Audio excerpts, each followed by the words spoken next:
patuloy po ang bangayan ng mga senador sa minorya at mayorya kasunod ng tensyon sa pagtalakay sa online participation at voting sa mga sesyon. Yan ay matapos mag-walk out ang minorya dahil sa anila'y pagmamadali na baguhin ang rules ng Senado para umano sa interes ng iilan. At para pag-usapan pa yan, nasa linya po si Senator Erwin Tulfo. Magandang umaga po sa inyo, Senator.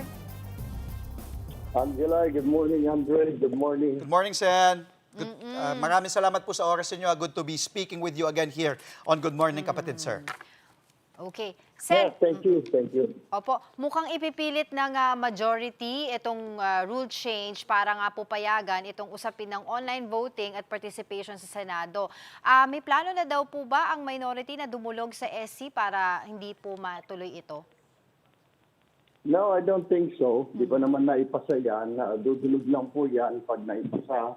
Ika nga, kasi looking at it right now, mas konti po kami ng bilang kasi sa kanila. So, lamang po sila. But we will keep on fighting. I'm sure sa Monday, tatalakayin na naman yan. But we really put a good fight. Siguro ang last option na dyan is pag lumusot sa kanila dahil marami sila, it will have to go to the court and will leave it to the decision of the court kung tama ba yung mali. Pinupunto lang naman kasi namin, Angela and Andre, like, if it ain't broken, why fix it, diba? Kung wala namang sira, bakit kailangan ayusin, dagdagan, etc. Na yung sinasabing itong pag-attend in the session, teleconferencing and video conferencing to attend a Senate session. I don't know why do we have to add yung sinasabi lang if there's justifiable reason. And the reason, may mga sinasabi na, may mga kasama kami sabi, ginawa na dati yan noon because that was during the pandemic, di ba? There were lockdowns, hindi pa kapasok lahat. So, ang ginawa, nagsisession through video conferencing. Pero right now, wala namang national emergency. Before, that was national emergency. Tapos, sinasabi ng force majeure kung talagang nga ay sobrang lindol, nawasak ng Senate, etc. Naman, that are the reasons. Pero kung dadagdagan mo justifiable, that's what we want to hear. Sige, on Monday, latag mo sa amin, baka pumayag kaming grupo namin, what is justifiable reason? Well, si Senator Robin Padilla, he said, no, sa kanyang post, force majeure daw po itong gera sa Middle East, yung alitan po ng China and Taiwan, and El Nino. El Nino. Posibilidad naman magsimula. Your thoughts on that po? Well, the last time I checked sa dictionary, force majeure is like uncontrollable situation. Caused by, it is defined as like a disaster. It's like natural disaster. War is not part of force majeure. Actually, that's what I understand. Yung El Nino, pero I don't know how should it affect na kailangan hindi pumasok ang isang senador dahil mainit. Then, kung ganyan ang contention ng ibang kasama namin, then let me ask. So, yung mga carpenters, mga nasa construction, wag na rin pumasok kasi mainit. So our farmers will just stay home because of El Nino. Is that what it is? Yung mga traffic aid natin, street sweeper, wag na pumasok because of El Nino at mainit. Medyo hindi po yata kami payag. So that's what I am saying lang naman. Sen, nung kahapon po, nakapanayam namin si kasama niyo po sa Minority Bloc, Senator Risa Ontiveros, at natanong din po namin siya, nabanggit niya nga din po yung, kasi na pahayag ni Senator Rodante Marcoleta na gusto niyo raw pong bumalik sa medieval age dahil ayaw na nga ng minorya ng teleconferencing or to have the sessions online. Pero sabi nga ni Senator Risa, parang might makes right yung ginagawa nila dahil pinipilit nila yung gusto nila dahil marami sila sa majority kaysa naman yung kung ano yung tama. Right makes might. Ano po yung tugon naman dito, Sen? I don't think we're going to medieval age. Okay? Papasalamat tayo na invento yung internet, video conferencing, teleconferencing. Pero it wasn't invented for to craft laws sa pagsasagawa ng batas. Hindi na invento yan dyan. Okay?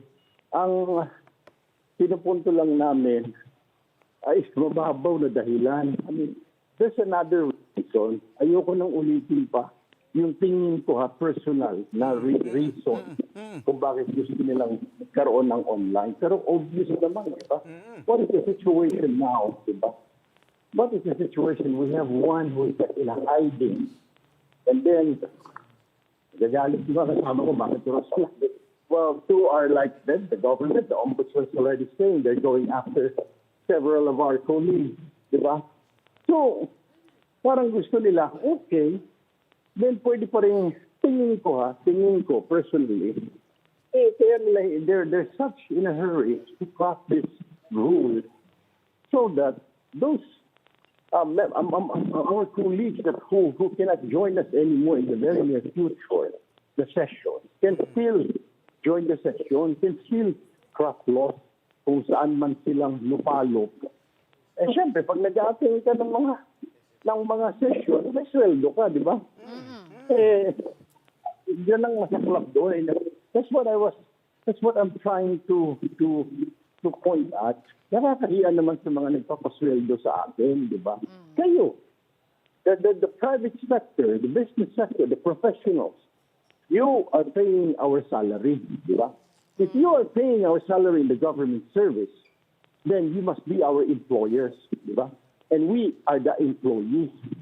Kung yung employer mo nagtatrabaho, like you guys have to go to work early in the morning, yung mga doctor natin, nurses have to go to the hospital every day, yung mga farmers natin, construction workers, they have to do the daily grind, the traffic, etc., the students. Eh kung yung mga yun nagtatrabaho na employer namin, the boss namin, eh, how much more kami? Hindi mo nakakahiya yun? Saan ka nakakita na employer mo, pumapasok, boss mo, nagtatrabaho, pagkatapos ikaw, na empleyado niya, nakaupo sa bahay, nag-video conferencing, ano naman mas nakakahiya? I don't know how you guys will describe it. Well, Senator, yun nga po no, 'di ba? Kumbaga sa ordinaryong tao kapag ang isang empleyado may nasasangkot sa kaguluhan or skandalo or mga kaso ay tinatanggal na mismo sa trabaho nila eh. But anyway, sabi rin po ni Senator Amy, hindi daw po tanggap ng minority bloc ang leadership ni Senator Alan Peter Cayetano. So, do you see in the future na maaring magkaroon ng leadership change pa rin? Laging nandyan yan. It's always on the table, yung leadership change. Kasi, look at the difference. Okay, 13-11. Nawala pa yung isa, so 12-11. Pag ganyan ka konti, madaling mag-shift, ika nga ang leadership. Yeah. So, right now, mukhang lahat sila sa majority, they really believe na what they're doing is right. Okay? So, they cannot force them. They're really against what our belief. So, yun namin, wala kami magagawa. We'll leave it like that. And it will always be like that kung walang magbabago doon sila. Pero hopefully with what happened last few days, sana it should have been a wake-up call for some of them, di ba? Because hindi po tama eh. Whatever, kahit anong anggulo mo, kahit saan mo tignan. Kaya nga nagalit yung tao, saan mo tinitignan na nila yung reaction ng netizen? Eh, everybody was angry. Parang niloloko raw to accommodate lang yung ilan sa mga kasamahan namin na one day hindi na makaka-attend ng session. Kaya nga ba na kailangan ng video conferencing?